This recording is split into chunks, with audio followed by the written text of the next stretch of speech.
عروج اور سلمان ابھی اپنے آنے والے بچے کی خوشی منا ہی رہے تھے کہ شائستہ نے ان کی خوشی برباد کر دی۔ ہوگا یہ کہ سلمان اپنے بزنس کے سلسلے میں باہر کہیں بیزی ہوگا اور عروج چونکہ گھر پہ اکیلی ہوگی تو شائستہ کو یہ موقع کافی غنیمت لگے گا۔ رات کے اندھیرے میں جب کہ عروج سیڑھیوں کے پاس کھڑی ہوگی تو شائستہ جلدی سے پیچھے سے آ کر اسے دھکا دے دے گی۔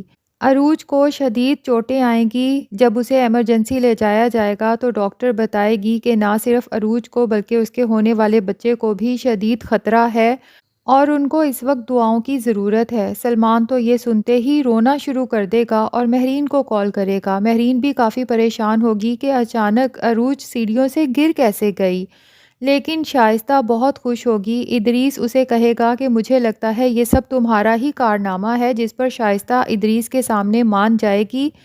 ادریس کہے گا اگر سلمان کو پتہ چل گیا کہ یہ سب تم نے کیا ہے تو تمہیں پتہ ہے نا کہ کتنا برا ہوگا، لیکن شائستہ کو یہی لگتا ہے کہ اس دفعہ اس نے اپنا کام مکمل کر دیا ہے، اب عروج کے بچنے کے چانسز بہت کم ہیں، اس لیے وہ ادریس کو تسلی دے گی کہ آپ بے فکر ہو جائیں، سمجھیں کہ عروج نام کا کانٹا ہماری زندگی سے ہمیشہ کے لیے نکل چکا ہے۔